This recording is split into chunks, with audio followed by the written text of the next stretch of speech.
Hello, darlings. Welcome to the Witch Wench YouTube channel. Something entirely different today, as it's not an astrology post. It is an interview with my trash panda. Named so because she is feral as fuck. I want to do more interviews with people and interesting people, and you've probably seen that I've posted about my trash panda because you're fucking inspiring and I love you. And I want to send loads of followers your way. So your Instagram handle is Tales of a Trash Panda. Tales of a Trash Panda. Tales of a Trash Panda. It's kind of a story time, and I've got notes. So here we go. Story time. Story time. Settle in, children. Story time. Yeah. I'm sad that we're only probably going to do this one because I think we're fucking hilarious. But my trash panda's leaving, and she's going to South America in 5 days now. Yeah. And may never return. We planned to do this interview much earlier, and as usual, I've overdicked it. So we've just been for dinner, and we've got some lovely tea to be drinking. Tea, yeah. Oh, Cheers. It's definitely not wine. His doesn't talk about story time. Story time with Trash Panda. So, Tales of a Trash Panda. Just 3 weeks ago you finished? Something like that. You're going to have to talk a bit louder as well, because... Something like that. So, you walked the entire southwest coast path, which is 630 miles. Yeah. In 31 days? Yes. I got the facts right. You did know, yeah. I got the facts right. I got the facts right. 31 days of walking and 4 days of puking. and a couple of days of recovery. And some shitting. How many days of shitting? Actually 0. Oh. I did not shit myself once. Oh, I thought the malt loaf story was... No. I mean, it wasn't pretty, but... Okay, so 630 miles in 31 days, and you started in... Minehead. And you walked all... So, Minehead's... North Devon. There. West Coast. Yeah. And then all the way down via Land's End to Dorset. Down that way, and then back along this way and home. Yeah. To Poole, Dorset, South Haven, Point. To be specific. Right. Yeah. And now for my very organised notes. It's a mind map. It's just a mind map that I did yesterday that I've also lost. Where are you? Oh look, facts first. I did that bit. Oh, yay. Stats. Stats. I love the stats. We'll get to the stats. So, where did the inspiration to do this come from? What gave you the idea? Because it's fucking mental. Yeah, it's a bit nutty. Couple of things, I think. Look at the camera.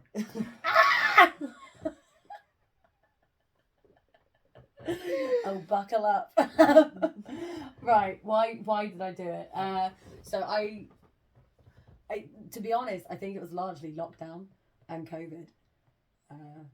In the sense that sort of feeling really kind of pitiful actually about people being stuck in houses and cities and not having any connection to nature, and thinking that I might be leaving the country at some point to go and continue the chronicles of a trash panda. I realised that actually I'd barely walked any of the coast path, and it's really important to me, the coast and where I live. I'm very patriotic about being from the Shire. And I went out... Hey, Laura.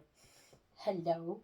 I went out about a year before, with an old school friend whilst I was taking some time off work, and sort of called her up and said, do you fancy going and doing a sort of 3-day little expedition along the coast with me? And she said, yeah, okay. So we went out for a little taster, and I dropped her off at Newquay train station, by which point she was like, I don't have a hairbrush and I need a shower. And I carried on. And I realised that actually I had absolutely no intention to come back and brush my hair and jump in the shower, and I wanted to continue to play around in the mud. So that was my first introduction to the coast path, and then I read The Salt Path, of course, because everybody... So I didn't know what The Salt Path trail was, you might have to... Okay, so The Salt Path, amazing book. Bear with it because it's a little bit whiny, but to be fair, they do have reasons to moan about it. Dora, stop biting me. You're stroking the wrong part of her. Stroking the butt. Yeah, she doesn't like it. You set your boundaries. Okay. The Salt Path, the book. The So Salt it was Path, a bit right. whiny, so clearly they did not do as well as TP. They were not as epic. Not as epic. No, it's a really sad but also very humbling, very inspiring story about a couple who have lived a very prosperous life, and they've done lots of outdoorsy things living in Wales, and they made a dodgy business deal with someone that they thought was a friend, and when the business deal went sour and it turned them completely out of pocket, and they had their house repossessed, and they spent every last penny that they had on legal fees to try and get out of this situation, and ended up at the end of it with nowhere to live, and they were completely broke. And unfortunately, the author, Raina Wynn, her husband, who did it with her, had been diagnosed with a terminal illness at that point. So he was given about 6 weeks to live. So really, really difficult time for them. And they had no idea what to do or where to go. So they thought, fuck it. They were homeless. Yeah. So they thought, fuck it, we're going to go and walk the coast path. And they had a cheap tent and they had some cheap sleeping bags. And they just set off to do that. And because that was it. That was all they thought they could do. And the book follows their story all the way through the coast path and the people that they met along the way, and it kind of set them up at the end of it through the connections that they made. They got a job. She went on to write the book. They got housing in exchange for the upkeep of this lady's property, and they went on to become. What a lady they met on the coast path. Yeah. Aww. Yeah, and they were living off of like benefits the entire way through, so they had like £20 a week or something between them, maybe not even that actually, to get all their food and all the bits that they needed. So that, yeah, they really struggled, and I thought, you know what, if they can do it given the circumstances, there's absolutely no excuse for me to not answer the calling and go and give it a try at least. So it's largely thanks to them, I think, that I got the bollocks to go and start it. That's what I like about it, though. It's like, you read that book, and it's like absolutely no excuse. Like, I would read that book, and I'd be like, oh, what an inspiring story, and I'm really happy for them. Am I then going to go and sell everything, including my motorbike, and pack up all my stuff, and just go and do it? Like, probably not. Well, I'm not known for my subtlety. That's why I love that it was just the most normal thing when you were like, yeah, I'm going to just get rid of everything and quit my job because it makes me depressed and I hate it. And it's like that life, the working, living in a city lifestyle, it's not trashpanda lifestyle. It's not. Like, to be feral and free. No. So I was not surprised. I wasn't surprised when you're like, I'm going to go do this thing. I was like, sounds about right. Yeah. Like, and I think it's fair play. Best decision I made. And also sounds brutal and hard and yeah. Like, I'm a fair weather coast path walker. Like, so was I. Soon got that whipped out of me. Whipped. It did at one point. It was like, it feels like I'm not doing anything voluntary. It feels like I'm doing mandatory SAS training. And there was still something in me that was like, yeah, get on with it. Just go. Just do it. Yeah. Like a background for people who aren't my mum or Sarah watching this. Hello, Mum. Hello, Sarah. Hi, Mum. Hi, Sarah. So we met in lockdown because you were working with my housemate at the time, and that's how we met. So they met you, and then you were in our bubble because you were living on your own in Little Hempston. So Trashpanda used to come around and day drink and keep us all entertained while we couldn't go to work. But that was it. Like, our bubble was our housemates and just you as like honorary housemate. And she stays whenever she wants and she pays in snacks and general hilarity and good stories. And occasionally I sweeps. Okay. Very occasionally you sweeps. You feed my pets and sleep in my bed when I'm not there and take care of my animals. Sleep in my bed when I'm there. Anyway, we digress. So it was an interesting circumstance to meet somebody, and I didn't know anything about all the adventures and the travelling that you've done before.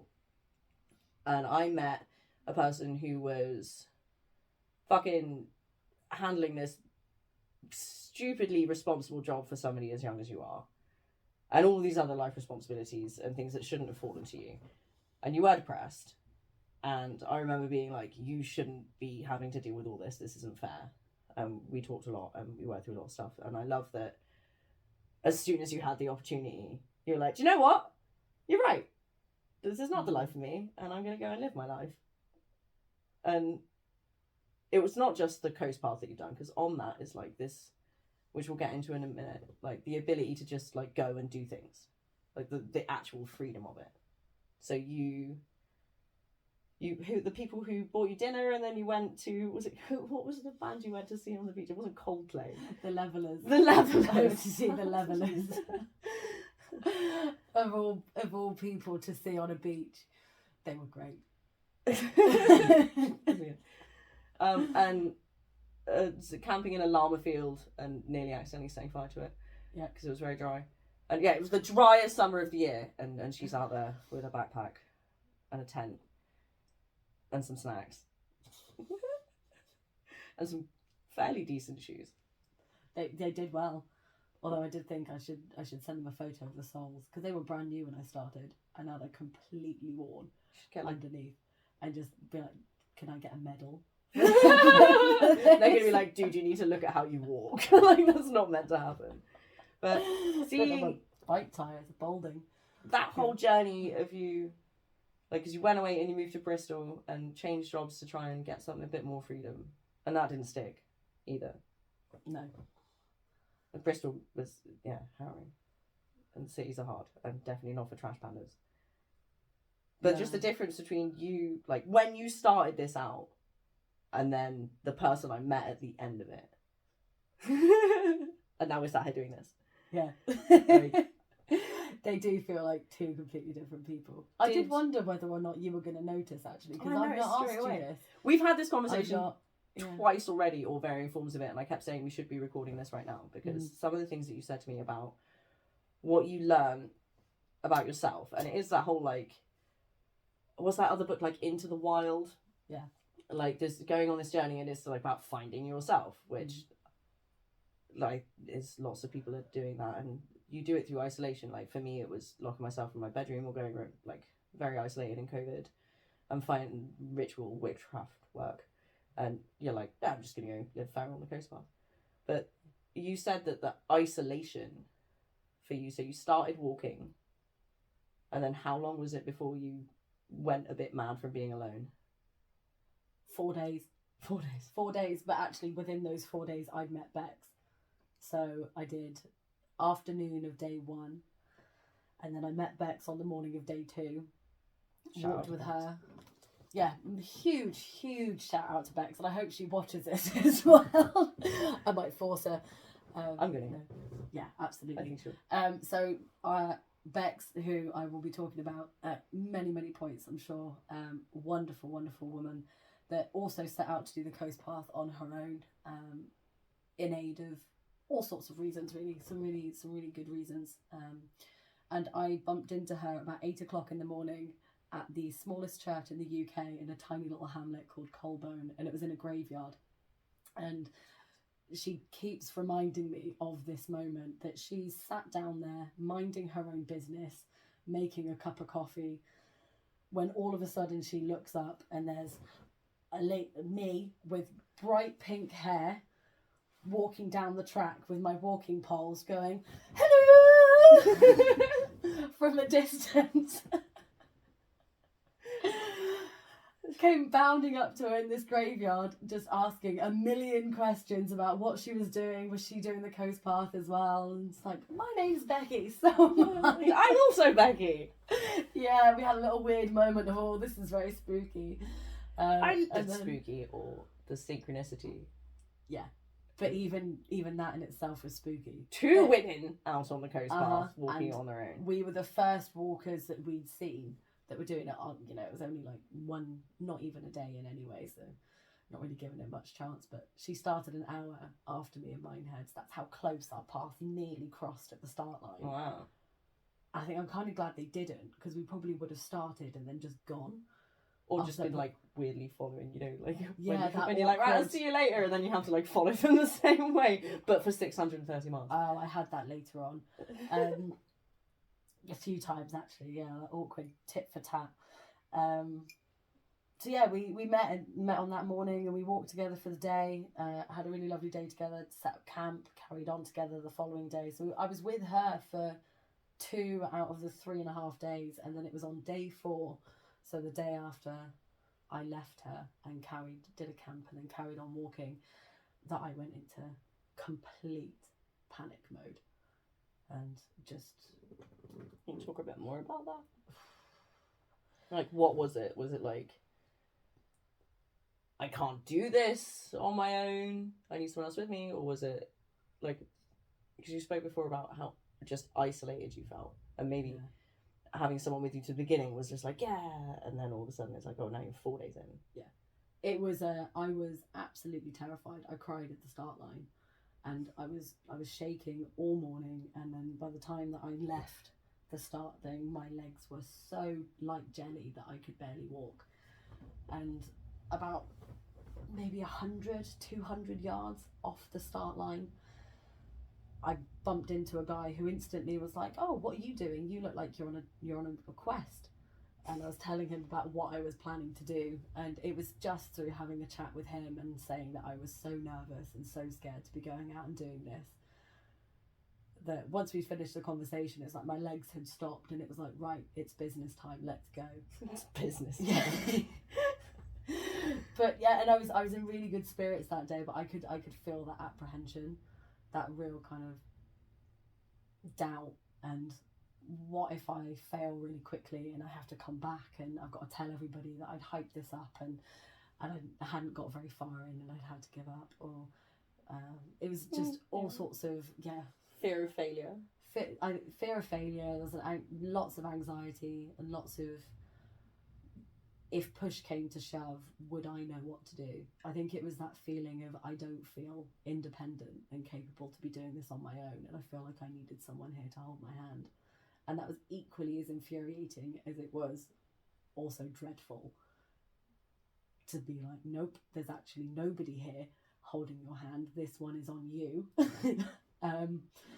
Sink or swim, really. So I think having met Bex and spent the first couple of days with her, that whole feeling of dread just completely lifted, and it was like I had a companion, I had someone to share these wonderful moments with, and I just felt such joy. And then after we parted, and then she left. Exactly. Fuck life, isn't it? Where's my tea? Yes, tea. Then she left me, and we had a little cry. Because one thing that we often talk about with each other is just how in 2 days we felt like we'd been friends for. Sorry, I've got my legs in the camera as well. Get in the shot. In 2 days we'd become so close as friends, and it felt like we'd known each other for ages and ages. And you know, we were chatting for like 11 hours a day, so it was kind of normal that we were going to be that close at the end of it. And yeah, I suppose saying goodbye to her just felt like an opportunity to have a really beautiful friendship as well, which you do have. Which I do. I'm very grateful to have now. But yeah, you made an awesome friendship out of it. I did. And what a story! But, like, you know, I was like, how did you meet? Oh, we met in COVID. We were in the same bubble. How did you meet? We were both walking the coast path. Like, you know, everybody does that, right? Like, we just walked the coast path. So she left, and then you had essentially a panic attack. Yeah, it is. The first of how many? How many? Did you count how many all the way through you had? Because I know it was in your stats. At least 4. Okay. 4 instantly come to mind. That's okay. I'm sure more will crop up at some point. Go back through the notes. I want to point it out because I think that the amount of people, like, I have the whole like, I'm gonna do it, but I'm gonna cry the whole time. Mm-hmm. And it's like, it is amazing, and the honesty of, and you were putting it in your stats. There are some stats. You should go back. You should go on her Instagram and have a look at the stats, because that's what I was living for. They're brilliant. So, what pulled you out of it? Because that was like, you could have given up. You could have been like, 4 days in, Beck's gone, the fuck am I doing? Like, was there a defining thought, or was it like, 5 minutes at a time, or 1 minute at a time, or... It was baby steps. Okay. It was baby steps, but also every time you ask me questions, my first response is I'm going to chuckle because it's going to bring up something. Well, all of it is very... Yeah. So I was doing that classic thing of walking, and it was a gorgeous day, and it was a gorgeous stretch of coastline. It was between Ilfracombe and Willicombe. Really, really beautiful. And, in the grand scheme of things, I kept looking at it and being like, I have absolutely no reason to be unhappy right now because look at where I am. And it was full sunshine. And yet every walker that came up and said good morning to me, I would just burst into tears and be like, morning! Like an absolute crazy lady walking on my own. I love that. Just, yeah. So on the other side of that is the people who didn't know you were doing the whole thing. And there's just this young woman walking, serious walker with her sticks and really things. serious. And then them going, well. morning! And Yeah. you just going, bah!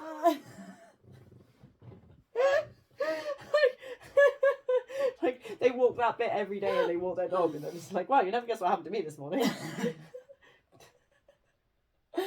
Yeah. And then it just got to a point where it was getting silly at how much I was just bursting into tears. So I thought I need to make a plan, and I love Willicombe Beach, and it brought back memories because I went down with Sam, this Sam, a year before to do some surfing, so had some nostalgia there. And I was like, right, step one, go throw yourself in the sea, just go and drift and let it all kind of dissipate out of you, and just be for a minute, and then make a plan. So step one. And then during step one, I realised that the next thing I needed was a pint. So Fair. That was step two. So then off to the pub I went, and then it was sat at the pub, and I called my partner. And I was like, I just felt like I needed some connection to what reality, to the real world. I just needed to hear a familiar voice. Called him. That didn't help. Sorry, Sam. Supportive as you were. And then I was sat drinking this pint, and I was looking at a headland that I would have been on. And all the way through, one of the things that I was really struggling with was that competitive, if I walked quicker or if I didn't stop here, I would be over there by now. I'm trying to just be here and be happy with being right here. So I was looking over at this headland and thinking, if I hadn't have gone through all of this emotional distress of the day, I would have been over there. I would have been well on my way to finding a beautiful camp spot. And it was about that moment when it caught fire. Oh yeah. Because it was so hot and we were getting headland fires. Yeah. Everywhere. There was a few fires this summer. Shout out to Sarah, whose house nearly burnt down in a similar situation. Yeah, dry as a fucking bone this year. So if you hadn't have had a, in the words of a child I know, just a small breakdown, just a minor, you would have been on that headland when it caught fire. Yeah. Okay. Yeah. I love that. As a person who I would have previously said struggled with perfectionism and probably pushing themselves too hard. Guilty. So that's lesson previously guilty of. Lesson 1 would have been a roasted trash panda. It would have been roasted. Would have been a roasted trash panda. Yeah. So you saw it catch fire from where you were. Yeah. Fuck. Yeah. Which was in that moment almost like there was something in a realm that I don't understand, quite literally just smacking me in the face and being like, reality check. That could have happened. And also, gonna roll a cigarette. I should have pre-rolled a cigarette. Everything happens for a reason. Everything happens for a reason. Was the lesson that I was told. Everything happens for a reason, and there's a reason why you are here and not currently frazzling up with a load of sheep and hay bales. Oh so, yeah. Poor sheep. Poor everything. Poor everything. Like, yeah. Sorry for whoever owns that land as well, and that's their livelihood, but very glad you weren't in it. Yeah. And very glad that that little, like, sometimes the universe really does have to scare the shit out of you. Yeah. To make you see it. Yeah. And, like, I know that one of the things we talked about is that how much it taught you to be present in the moment. Like, doing this taught you to be present in the moment. Yeah. And the first few of those were really loud. Yeah, well, I don't think I would have listened if it wasn't. I feel like it was the universe's way of being like, bitch, we've tried this already. So, and this is day 4. Yeah. Of, like, I kind of want to keep this video down to an hour, and Okay. and we're 20. Like, I'm gonna badly edit it as well. And then at the end, I want to put like some of your videos and content in there because it's really, really funny. My film. Yeah. Oh, we're gonna get to the film. That's it. I want to say. So that's day 4. That was day 4. So, and then the headland fire, and you got your shit together, and you carried on, and then you had like a couple of good days. I did. Where you're like, cha la la la la. Yeah. Which is when I read in a minute the what's it called when you make it's not a screenplay, the slides that you've done. Slideshow. Well, no, it's a film though. So if you were going to pitch it as a film, somebody should make. Somebody tell me what that's called. But at some point it will be available, and I'm going to read some of you it in a moment because it's funny. And you only got like 7 days into that. Yeah, I know. So I think we're going to have to jump a bit. Yeah. Because we haven't got time to do all 30 days. And I do want to talk about the ending of it as well, because I think that's really poignant. So headland fire. Next big thing is probably the foot. The foot. Right. Trigger warning for people with foot things. Sarah, just skip the next 10 minutes. Sorry, right, Sarah. So 4 days. Was it? When did you notice how bad your feet were? Ooh, it was in the evening of day 6 or day 7, when I'd found another walking friend, and Will, yeah, from the cheese rolling town of Gloucester. Shout out to Will as well. He was lovely. Yeah, we done a really long, hard day's walk, and got towards the end of it. It's a savage bit of coastline. It was savage. It was one of the hardest bits on the coastline. Really steep. Yeah, just fully up and down. Got towards the end of that day, and I was walking funny on my foot, and it was just pain, and I thought it was a blister or something. So I was like, I'll just carry on walking through this and get on with it. As you do. As you do. My feet had been caked in blisters at that point anyway, so it was just so I thought, it's just the blisters playing up again. Carried on walking, and we stopped, pitched our tents, took my shoe off, and my toenail, which I'd previously patched up on a beach because I'd ripped it off with my walking poles, or partly it was still clinging on for dear life. Wait, you were walking barefoot on the beach? Yeah. And you just hit yourself in the toe? Yeah. And took your toenail off? Because I was using one of the walking poles as a crutch because a blister right on the bottom of my pads had burst. So I was walking along the sand, and that had gone pop. On the sand? Yeah. With a popped blister foot? Yeah, so I couldn't walk on it. And the beach was really quite long, so I was using one of my walking poles as a crutch and putting all my weight on the good foot. And in doing so, because I wasn't using the other one, just in motion, went like that, and stabbed it straight into the blister that was my entire pinky toe at that point. So we popped the blister, and the skin that was holding the toenail just ripped off, and so did half of my toenail.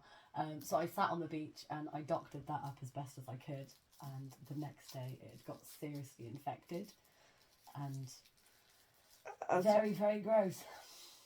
But yeah, luckily I'm not squeamish. I was fine with it. Will was gagging, and yeah, his only way of comforting me was to throw me Haribo's whilst I was sat on the floor with needles and antiseptic wipes and doilies. Doilies. Doilies. Because you had a pretty decent first aid kit, right? Yes? I put one together. Was it? Yeah. Did you use all of it on your feet? Pretty much all of it. Ugh. Yeah. So Yeah. you lost horribly blistered feet. Yeah. I've seen pictures. It's fucking horrible. Yeah. It was not pretty. Yeah, I've just noticed that my phone keeps like losing focus. Strange. Sorry about that. It's not the tea. It keeps. I think it's the lighting. But we are an amateur production. Probably going to edit that bit out as well. To be fair. You see, look, it's doing it again. Humble roots. Humble roots. From my living room in Totnes. So your foot nearly fell off. You patched your foot up. Yeah. Feet. Paws. But then you carried on walking. Yeah. So was there like any point in this journey where your feet weren't fucking ruined? They got better. Yeah. I'd say for the last 2 weeks. I haven't They seen were your feet okay. since you got home. Are they just like calluses at the Do you wanna see bottom the of your... nail? No, I do not want to see the nail. I definitely do not want to see the nail. Yeah, they're callous as anything. I've been chopping the calluses off. Oh yeah, like just ugh. Okay, I think, are we done with the foot thing now? I think we can conclude the foot thing. Okay, for right. now. If you jumped to avoid the foot thing, we're not going to talk about the foot thing anymore. We're done. So the fear. No, I do not want to do anywhere near your feet. Headland that you didn't burn in. Yeah. So small breakdown. Headland that you didn't burn in. The feet. Mm-hmm. The feet. From then on, things got kind of just good, progressively better, right? You met some cool people. You're frowning. I'm Am I missing something? Was there something after the foot thing that was horrendous? Yes. What was it? Oh, it was the malt loaf. No, The malt loaf. the malt loaf, which was the same day as the foot thing. Did you eat an entire malt loaf out of stress? That was In your stats, I'm sure. The next malt loaf incident with the foot thing was I ate. So this is where the stats come in. How many malt loaves I consumed along this walk. The first one was sat on the beach and just ate it. Just a whole malt loaf. Just out of boredom. With butter? Nope. Straight out the packet. I was sat on the beach, I couldn't walk, and I had a hairband prising my toes apart. We said no more feet. No more feet, okay. So I was grounded. sat looking at your mangled feet. Yeah, I was grounded. I know was what will make bored, this better. and I was hungry, and that was the Eat a last of whole my malt food loaf. supplies. And I promised myself that I wouldn't eat all of it because that was nearly all of the food that I had left. This And was I day still- 7. Yeah, I was nowhere near a shop. The next shop was Bude. That was still another 10 miles away. So I was like, I must ration appropriately, and I ate the whole malt loaf, the whole malt loaf in one go, and that was the first of 2 instances. And how was digesting that? Difficult. Difficult. Yeah. It wasn't a good idea. One of the things when I tell the children that I work with what you've done, one of their first questions is, did she have to do a country poo? And I'm like, yes. And I always want to be like, at one time she ate a whole malt loaf, and that can't have been a fun time. Like, I have this image of like other hikers going past and thinking it's like a cow in distress, and it's just you going, yeah, kind of. Yeah, no. Many a country poo. Yeah, absolutely. After a whole malt loaf. Mm. My cat's gonna misbehave now. Dora. No. So that was malt loaf incident number 1. Yeah. And what was the next marker incident? It's probably malt loaf number 2. Malt loaf number 2. Yeah. So that was when it went downhill. That was the Okay. So it went uphill and it was wonderful, and then the weather turned, and then it went downhill. And then it was wet. Oh, then you got trench foot. Sorry, there is more foot things There involved. is another foot thing. Sorry, Sarah.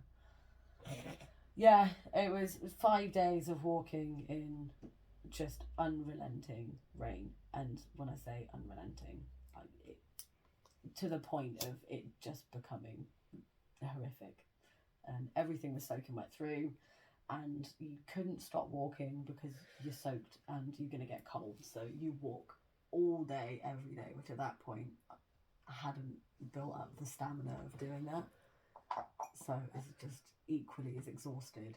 How many miles were you walking a day at this point? 18 to 20. The most I've walked in a day is 15. The most I walked in a day was 32. And it ruined me, and I would not be signing up for it again. It was going to be the second part of that. I'm proud that I've done it, but I was like, and it took all day. And I was drinking cider and chatting shit. So 4 days of relentless trudging. Yeah. In rain. Yeah, barely seeing anyone. Tent soaking wet. Sleeping bag got wet as well. I thought the tent was going to collapse and break, and in the stress that was that wild camp setup of having lost the peg bag in a thunder and lightning storm, putting a tent up in this pouring rain, and the wind was just blowing it around everywhere. I'm running back and forth along this coast path trying to figure out where I might have dropped the pegs. Finally got the tent up. Like I said, everything was sodden wet, and I was having to kind of push the sides of the tent apart because the wind was just hammering it, and there was nowhere sensible to camp on this section. Headland. Yeah, it was coastline. Just exposed flat houses everywhere, no shelter whatsoever, and a really, really horrendous storm. So yeah, survival instincts kicked in, got the tent up, got everything sorted, and then the adrenaline, as you well know, what goes up must come crashing down. Yeah. And that resulted in me in the fetal position with the second malt loaf, which I ate, shaking and scared out of my wits until I was nearly sick. Oh, poor shivery, cold, wet, scared panda. I was genuinely convinced that was the last day on the coast path. So that was you wanted to give up then? I thought the tent was going to break. As in, the kit was... So if this tent breaks, that's game over. There's no way, really, that I could have continued walking. You wouldn't have gone and try and pick up a tent somewhere? I could, but the chances of finding somewhere that had a good one, and my sleeping bag would have been absolutely soaked as well. Everything. I think given the fact that the storm wasn't passing, it was one of those where I could have got a B&B, sure, and dried everything out and carried on, but more than likely would have returned and then had to take a break and then go back at it again. But luckily that didn't happen. I woke up in the morning and the tent was fine, covered in snails. Snails? Absolutely covered in snails. Everywhere. Oh, they were trying to keep you safe. Well, they did their job. Thank you, snails. And carried on, and then I ran out of food. Because you'd eaten the whole malt loaf again. Yes, yeah. TP doesn't ration. You must savour it, cried you. Yeah. Ran out of food, and then went into what I imagined just to be major calorie deficit. Lost a lot of weight very, very quickly, and hit a wall of complete exhaustion, and I just managed to limp my way to Newquay and not collapse in a park.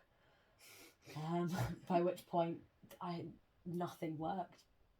My legs just wouldn't work, and I was stopping every 5 minutes and just trying not to pass out. No. I don't like it. No. So that was Newquay. And then you had a break there, didn't you? Because there was a few times that you did get Airbnbs, and this was the moment TP learned to pace herself or allow more rest and more acceptance of failure. I'll use air quotes because it's not a failure. No. But that was the moment where it was like, this itinerary and this drive that I've got to finish it as quickly as possible kicked in to say, no, you need to slow down and enjoy it, and stop trying to compete with people that have done it in 28 days or whatever they've walked it in. Get your head out of the schedule that you've written down, and fuck it, if you don't walk from one checkpoint to the other that you'd planned to, that's absolutely fine. Because you didn't have a deadline that there wasn't a time sensitive deadline the other end of it that you had to be completed by a certain date, so all along you could have taken your time. But you know what I'm like. Yes, I do. But this is why This is why I wanted to record your experience of it, is because I think that there's you learn a lot in there. Yeah. And like, it's a story about finding yourself. I think this is a story about me rationalizing with myself and just toning it down a little bit, I think. And then you did start to enjoy it more. Yeah. And actually, like, more swimming in the sea, more meeting people.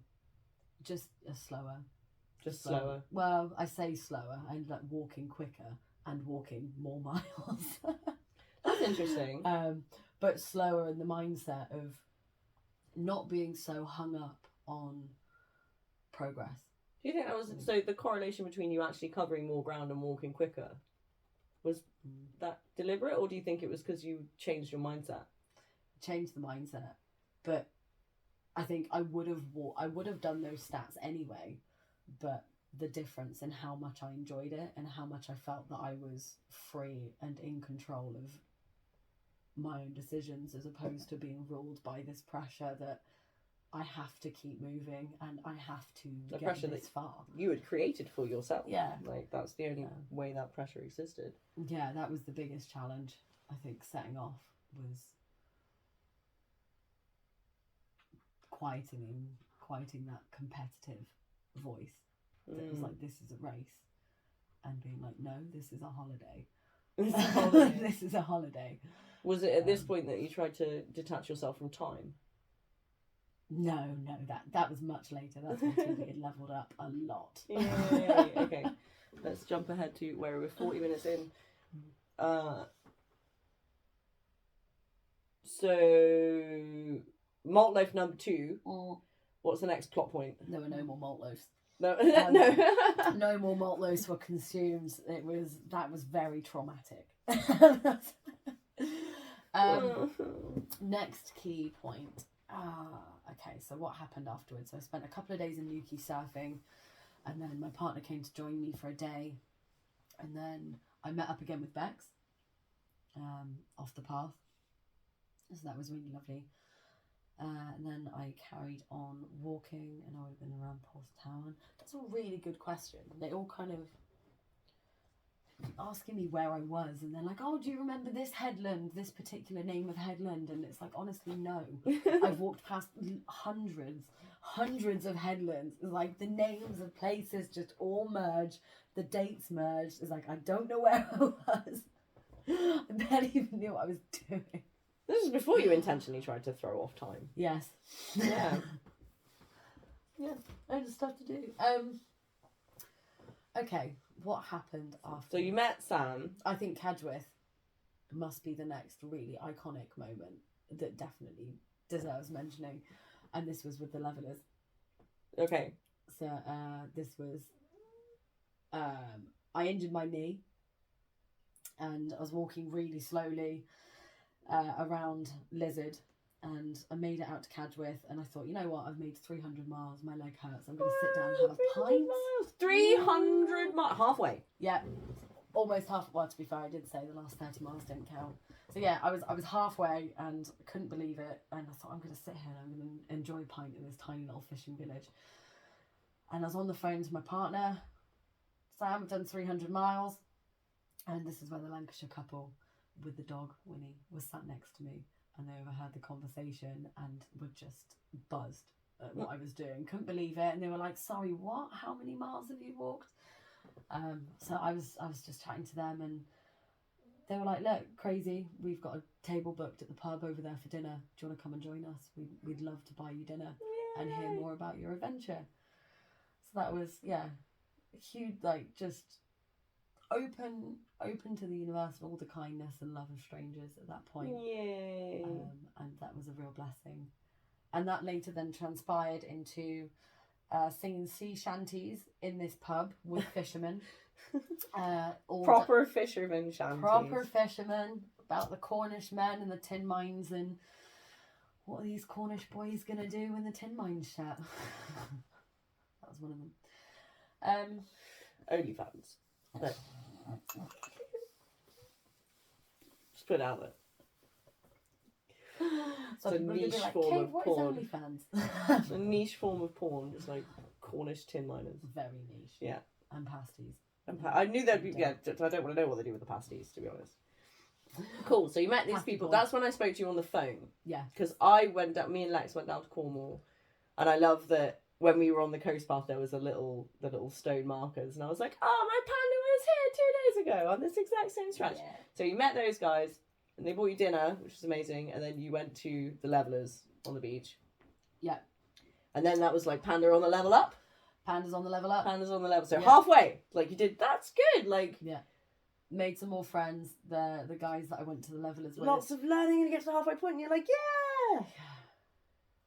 It was great. It was on top of the world, and it was like felt like I was fully supported. I was saying to you on the phone, and you're like, yeah, you're on the right path. And I was like, Kate, for the first time, I feel like I'm exactly where I should be, and I'm happy, and yeah, just completely free. Like I'm mission gonna accomplished. Take this journey by the bollocks and rinse it for all of the good stuff that it has to offer. And yeah, I never felt more free. Yay. Yeah. That's it. It's like, yeah. And I love that you weren't like, no, I have to stick to my plan and stick to the coast path, and I've got to do it in so many days. You're like, no, I can like go and I'm just gonna go and do this now. Fuck yeah. Yeah. Being able to say that I just popped off to the other side of Cornwall with some strangers who bought me dinner. Yeah. Like. Oh, actually, no, it was a different group of people. Same. So I still that night, this couple left the pub, and I got chatting to another group of youngsters that had just come into the pub, and that I went with them. Nice. So yeah, huge shout out to those guys as well. They were legends. Yeah, and that was that. So I thought I was feeling pretty pleased. I was like, yeah, I'm doing this walk, and loads of people do it, and they do it very seriously. And I've just been to a beach gig, and I got pretty drunk. And I also had my first bath, not at the. I can't imagine how dirty that bath would have been when you got out. It was grotty. Was it? Yeah. You wouldn't have. Yeah. It was. What do you say? Opaque. To describe the water. Yeah. So and then that's it. So Panda's on the up. And Panda's on the up, and then she nearly dies on a paddleboard. How did you nearly die on a paddleboard? Dodgy river crossings. So I met Bex again. Left the guys I went to the gig with, very hungover, with a bag full of leftover cans of cider, as if it wasn't heavy enough. Yeah. And 8 cream teas. That's what I had in my rucksack. 8? 8. Just in case. Just scones and cream and jam? Yes. And Thatchers. That's some serious walking out, was it? Fuck your Kendall mint cakes. I've got scones and cider. Disgusting. I hate Kendall mint cake. Nah, scones for the win. Cream first. I'm not having it any other way. So you nearly died on a paddleboard? Yeah. Were you trying to use the paddleboard to get across the river? Yeah. I've seen the pictures of this. I have. I've seen that. I will somehow manage to share those with you. They're very, yeah. So you need to died on a paddleboard. And then there was I'm just aware that of time, it's definitely going to be more than an hour. Oh, maybe people will watch an hour and a half long video of me and you chatting shit. I've been chatting a lot of shit. Maybe they won't. Maybe I'll break it down into 2 parts. Maybe I'll do 3 parts. Ideas. Yeah. Well, Dora's still here. Yeah, She's not that bored. No. It's more tea in the pot. There is more tea. Would you like more tea, darling? Oh. More tea? We have a teapot. It's definitely, I'd love some more tea. Definitely tea. Very BBC British over here. Oh, tea. Nearly died on the paddleboard, and then I'm trying to think, like, because I spoke to you kind of more at this point, and you were you were on the up, and then it was you got food poisoning. You got norovirus. Yeah. That was quite close to the end, because you were texting me like, I'm so close and I don't know whether I should just push through, and I was like, dude, take rest, go Airbnb, is 50 quid, like, do not shit yourself to death on the head, like, how far are you going to be able to walk, really, you'll be weak, better to be warm. Was that the last thing? So between the nearly dying and the paddleboard, So the food poisoning was, the norovirus was quite close to the end. So also don't eat shellfish if you live in the UK right now. Don't eat anything. There's the sewage in the water is gross. Yeah, it's not happy about that. I had a nice little trip in Falmouth, and then left Bex again in Falmouth and carried on. And where did I go afterwards? And what mischief did I get up to there? You did. I remember there was mischief. There was. I can imagine there was mischief. Oh, I had some wonderful camps. I remember the weather got a lot better, and I had some really beautiful camps afterwards. One of them I was looking at the Minack Theatre. That's kind of where I was. I was close to the Minack. Yeah. Yeah, that was gorgeous there. Yeah, some really nice walking, lovely chats with just strangers, and fully embracing it, singing at the top of my lungs as I was sort of walking along. Fudge cakes. Oh, I had a breakfast pasty. I remember you telling me about the breakfast pasty. Did you have one of the pasties where it was like half meat and then the other half's like applesauce? I had a rhubarb and custard pasty. No. That was delicious. Rhubarb and custard pasty. I did think about starting a business venture in Cornwall of sweet pasties. I'm pretty sure that's been done before. I haven't seen it. I've not seen a trailer at the height of tourist season selling sweet pasties, and I think it could work. So I think there's a reason that it probably doesn't exist, in that they're gross. They're actually delicious. I disagree. So one of the things that I was going to do when I came here was I was going to start making sweet pasties. In the small amount of time before you go to South America, I'm just going to start a quick pasty business. I've got a month. Yeah, well, you know. We call it trash pasties. It's like every 100th one has like a piece of rubbish in it, and if you find it, you win like a lifetime supply of trash. It's like the golden ticket to Charlie's Chocolate Factory, or Willy Wonka's, Except whatever you call it. Trash pandas throwing shit. Yeah, big savage. Ha ha. I was picking up loads of litter as I was walking. You were a trash panda. Yeah, I was a trash panda. Right, so focusing. So, beautiful coastline, Minack Theatre. We were trying to think if there was... Iconic. Any... Well, it got a little bit difficult when I came back into Devon for emotional reasons. For emotional reasons? For emotional reasons. Oh, yeah, no, we probably should talk about that. Okay, so that's like the next bit. So it was like... Definitely wanted to talk about like the last part of your experience finishing it and what you realised and how that affected your life without going too much into that bit of it. Complicated, yeah. The complicated part of it. Yeah. So I was just like, were there any more plot points? So after the norovirus, and you missed the ferry. Yeah. You missed it because you were supposed to be home. You missed the ferry and you were sat on a headland having a very intense conversation. Yeah. With your partner, because I feel like from what I could gather, it was like it was coming to an end and you knew that you were going on to this next thing, which is kind of what triggered all these changes that you wanted to make in your life, and you weren't sure you knew what you wanted to do. So it's like, been on this journey, it was really fucking hard, got to like wanting to give up, ruined feet, 2 malt loaves in, then learnt valuable lessons, level up, have a great time, start experiencing the coast path in the what you kind of thought you were setting out to do. Yeah. So you did achieve that. Yeah. And then it was like, oh shit, now it's coming to an end. And it's not reality that you've come back to, because you're not going back into that. You're going off travelling and to continue your adventures. But there was definitely like a coming to earth moment. Yeah. Yeah. Fear, actually. It was complete fear and doubt that I was going to forget everything that I learned. And it was almost like, as long as I was out walking that path, it was like I was going to embrace the wonderful, free, adventurous side of myself, and super independent, and just the world's my playground, and having the energy to get up and go and explore and just kind of listen to what I wanted to do and go and do it. And like, you'd have to go back to being a tame panda. Yeah, just really, really didn't want that to happen ever.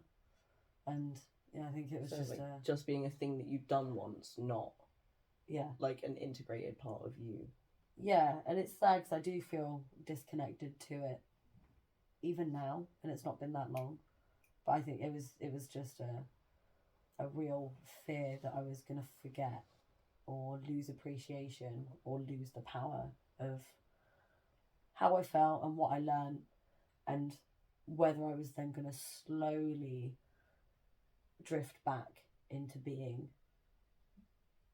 the more repressed version of myself that wasn't taking those risks and going out and having those adventures and feeling like I wouldn't be able to do anything like that again on my own. Oh yeah, we should mention Yeah. that just you initially set out to do this on your own, and then for a moment there you were going to be doing it with your partner. Yeah. And then that didn't happen. No, that and didn't. you ended up doing it on your own. Yeah. And then it's like coming back. And it's like you said to me not long after you've been back, you were talking about that you'd found this independence and you loved it.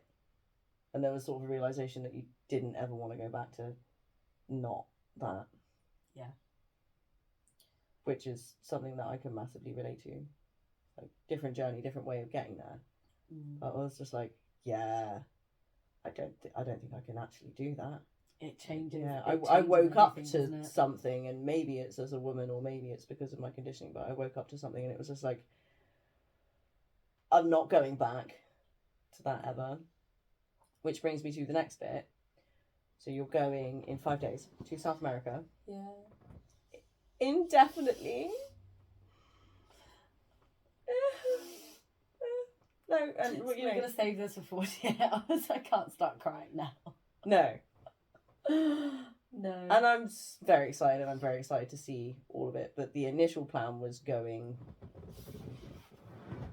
in a situation that was more partnered than what you are actually going in. I'm trying to be like kind of vague about it because people don't need to know the ins and outs of it all.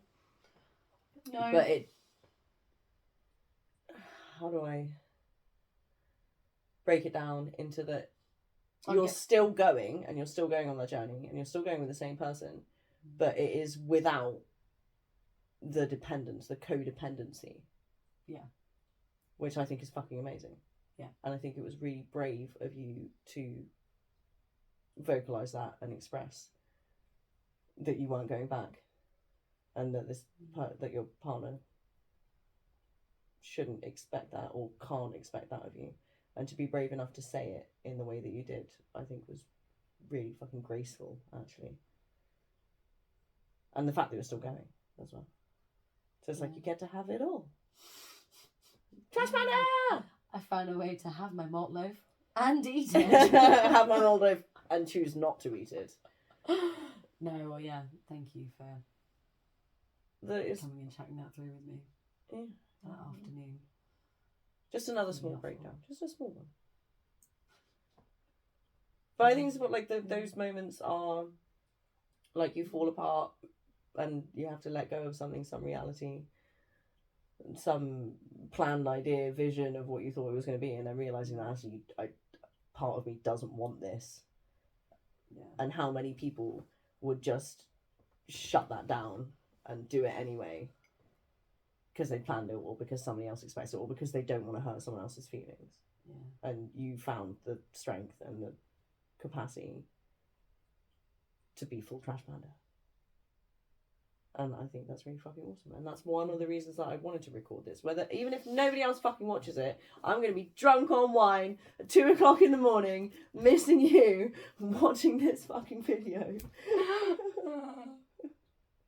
Probably same. Oh, yeah, and I was telling you. Oh, yeah. It'll be like... Time zone difference. You'll get a message from me at like 11 o'clock in the morning. Yeah, scream. Scream across the ocean. Yeah. So I'll go to paint it and we'll just stand and just an ocean between us. See if we can scream loud enough the other one can hear us. Challenge accepted. I'm just picturing like cup phones. Well, I've been deported. She wouldn't stop screaming at the sea. She's gone mad. So, like, what is your perspective on what we just covered in that you realised that you couldn't go back to being a tame panda. Can you talk a bit about that? Like, now, even that, having done the brave thing and saying what needed to be said and changing plans in that way. Yeah. You don't have to talk about it. I was just wondering if there was, if someone else was going through it, what would your advice be? I find that such a difficult one to answer. If they were faced with keeping themselves small and limited and not being honest about what they really wanted, as in I can say,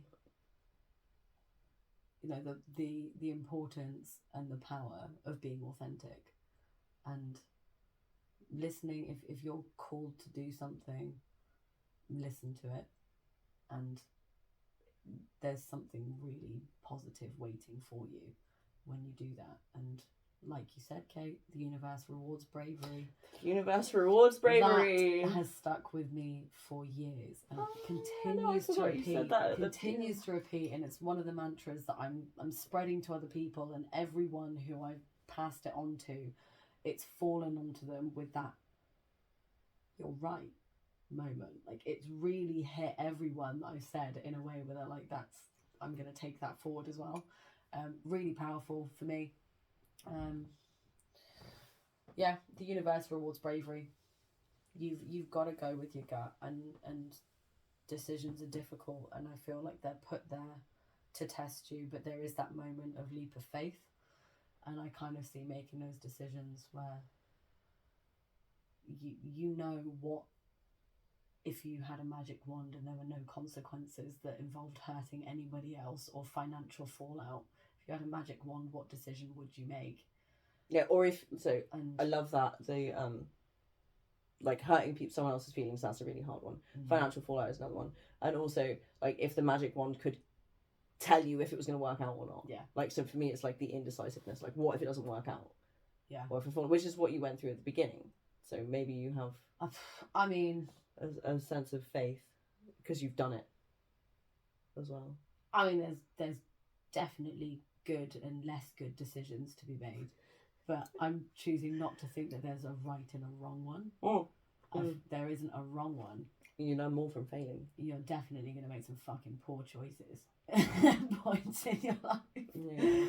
But I'm choosing not to believe that there is a wrong answer, and you just gotta pick one and commit to it. Go with the authentic one. Yeah. And at least if you stay authentic, if it all blows up and it goes to shit, you didn't lie to yourself. You weren't pretending to be anything that you're not, and you weren't pretending to enjoy a path that you didn't want to be on. Yeah. And I'd say that's probably a much better way for it to blow up. I agree. It's like, okay, like, it's never, you don't go out to intend to hurt people. No. But if your deciding factor, if what is swaying you is this going to break someone's heart? It's like, but one day I'll be an 80-year-old woman and I'll have to look back on my life, and what's worse, breaking somebody's heart and them moving on to something potentially more, like parting ways, letting go when you're meant to, or holding on out of fear of that. Yeah. And being an 80-year-old woman who didn't do the things that she wanted to do, and the resentment that would build from that, and like my generational trauma of people keeping themselves small and not doing the things that they want to do. Yeah. So I'm all for it, and I think the most recent part of your story especially, I find incredibly inspiring, because I watched you go through it, and I mean, you watched me go through mine as well. It's like imploding your life. It is, yeah, almost like ego death bombing. Yeah, ego death. That you I thought I wanted this, and it turns out this isn't. It's not what I wanted. It's not what aligns, and maybe I didn't know that to begin with. So, but yeah, having to fucking implode your life, and there's like those tower. I showed you the tarot card, the tower. Mm. And it's like you build it up from a new foundation, but you have to be prepared to fucking let it all fall apart. Yeah. And the fear of doing that, and you were so brave. And it was kind of time sensitive as well, so there was an aspect of watching you just go, oh, now or never, and then it's I like, feel well, like I'm leaving them at the altar. I feel like, yeah. But people have left people at altars. I know, for that exactly was the your same case reason. was the fact that I wasn't doing that. No, but people have done that, and those people are probably like, yeah, almost like that story of someone who got left on the altar, but then, yeah. I mean, I would rather be left at an altar as opposed to married to someone who wasn't genuinely in it. My message is like, take it from two people who've imploded their lives. Like, do it. It's worth it. Just do it. Break down, save lives. Break down, save lives! Yeah. Oh, shit. Right, we're an hour and 5 minutes in. I did want to share some of your film that you made, but looking at how this is going and thinking about how I'm going to edit it, what I'm thinking is if you send it to me, I'm going to record myself reading it, and then I'm going to, like, intermission of me just reading it, because I think that would be... I do not want to watch this back, by the way. You don't have to. I don't tend to. See, this is why I don't edit things, because I don't like watching it back. Yeah. I'll watch it back. You are going to... Well, the edited version, maybe. Yeah. Edited. Is there anything else you want to add? Seals. Seals? How many seals did you see? Lots. I got papped as well by a photographer because I've got a seal tattoo on the back of my arm. You can't seal of approval. You can't see that. Well, I was going to move the phone then, but we probably should. No. I think the tea's kicking in. Time for some sherry. Fucking sherry. Oh, wait, shit. No, I have something for you. Right, 1 second. Da, da, da, da, da, da, just move all my crap. Intermission. Do, do, do, do, do, do, do, do, do.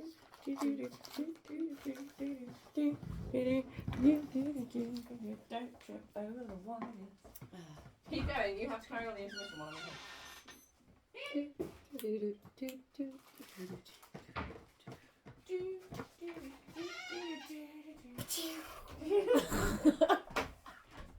And now, a word from our sponsors.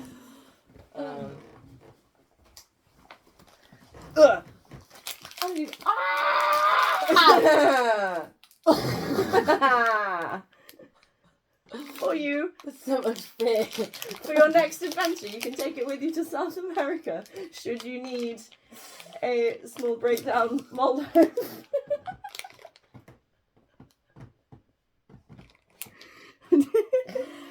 We're back again. Thank you, Kate. I think. Okay. I hope you getting stopped in customs. I hope you don't need it, but if there comes a moment where you're like, I'm having a malt loaf moment. It's about to become a weapon. That's also good. I mean, there was so much that we didn't cover. I wanted to talk about I being a woman alone on a coast path and as I said, this was. We could just edit all the bollocks out and actually talk about the important stuff. Yeah, but it won't make any sense without the bollocks. Do that thing right on the screen. I was intending to do this weeks ago, probably in the daylight. I know, before I'd forgotten. No, it was me as well. I got super busy. And then it was like, I overdid it and you're fucking leaving. This is the last chance for us to record this. I know. And I feel like there is part of me that's like, it doesn't want to admit the fact that I'm leaving in 48 hours. Less than 48 hours. It's just like, no, this whole thing is not no, not saying goodbye to my friends. Okay, well, this is home. One of the things that I tried to build with this house was a sense of sanctuary and home, and you were one of the people who's like, even if I don't live here anymore, me and Sam were talking about this, but we don't live here anymore, but still there's a list of people who are allowed to come and stay here whenever they want. Yeah. Because it's their home. Yeah. And going away, I can't guarantee that I'll even still be here if and when you come back, but it'll always be a home. Yeah. Yeah, this house is a very special place in my heart. And if I'm not here, I'll have built a sanctuary somewhere else. It'll just look kind of the same. Well, I'll come find you. Yeah, riding a bareback cow. Backwards. Mexican style. Mexican style.